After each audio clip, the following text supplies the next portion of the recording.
Blumhouse need to stop making horror movies. Welcome back to Phantom of the Indie Review, where we talk about horror. I am your host, Life Vest Dill, and today we're talking about Blumhouse's hidden gem, maybe?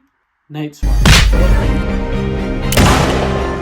I'm gonna keep it real with you guys. This movie has a 22% on Rotten Tomatoes, and I kind of feel like that's a little bit disrespectful. Whether or not you adore and cherish and value Blumhouse, or you fucking despise them and think that they're the devil incarnate of the film industry, they've had hits like Freaky, The Black Phone, or massive duds like Megan and Imaginary. Five Nights at Freddy's was hit or miss. And I'm going to be talking about this movie Night Swim now. The Waller family are recovering from a minor setback. The father, Ray, a former renowned baseball player, is going through some medical issues, so now they kind of have to settle down and really work on being a family again. Number one downfall of this movie already is fuck Kurt Russell, not Russell Wilson. Son, Wyatt. He is probably like one of the worst actors I've ever seen, and this stems back from when I watched Goon 2.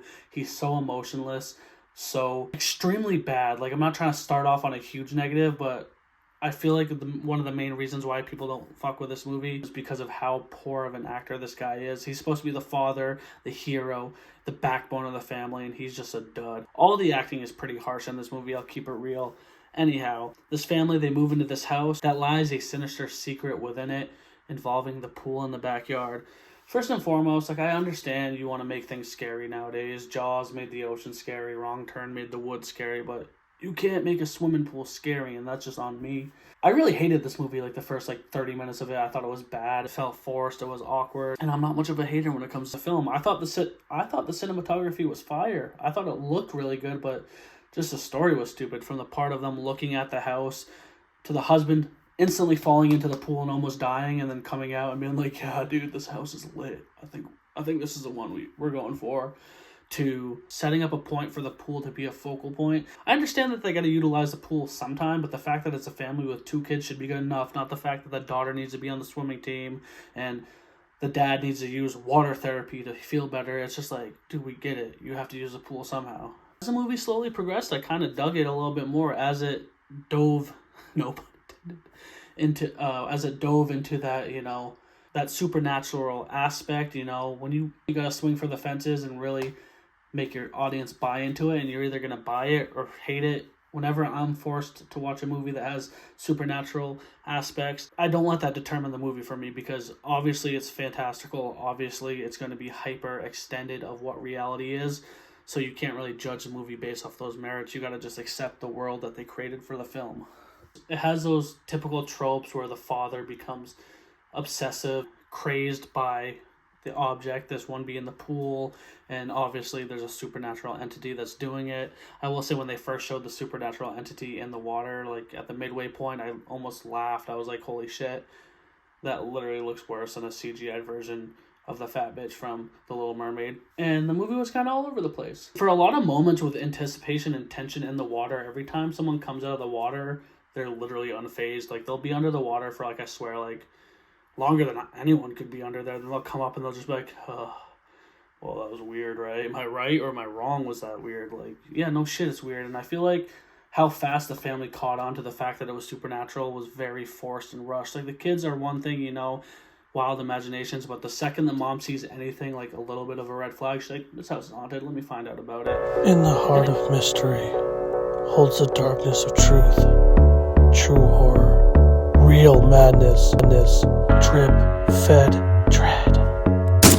And again, I feel like the biggest thing that stemmed from this problem was the idea was good. The characters' motives and emotions reacting were just so bad. Even at the end, when there's a very pivotal part that could compromise someone sacrificing themselves, nobody seems to give a shit. They're just like, yeah. I swear to God, there was one scene where the kid was about to die and the dad looks at him and he goes, is he okay? What the?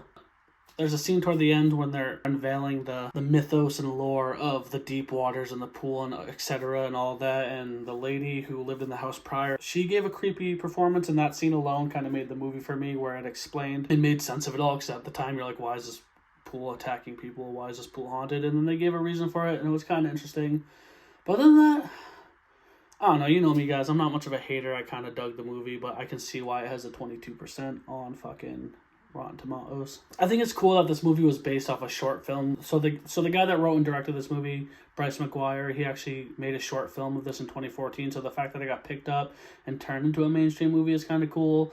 And I really feel like with the Blumhouse name, with the budget, with the excellent cinematography, they could have done something great, but it just kind of fell flat, unfortunately. Like, I recommend it. It was unique enough.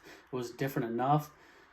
Other than the supernatural tropes and the possession and obsession and drama, I felt like it was pretty good, you know? Had a good vibe to it. The tension was there. They kind of creeped you out with the water. They used every aspect of the pool that they could, from the diving board to the deep end to, you know, the tarp. Like, I feel like they really invoked fear from the pool. It was just the reasoning behind it. And again, I just feel like it could have been so much better. Like, never cast Russell Wilson. Never cast Kurt Russell's son in anything because he's going to botch it. And I understand that Blumhouse is a family-friendly... this is my biggest quarrel.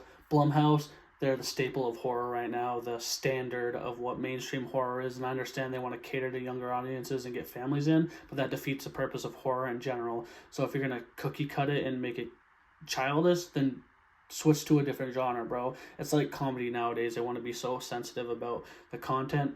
What the fuck is the point? You got to push the envelope. I understand money is all in the terms of Hollywood, but it's just bullshit. It was an okay movie.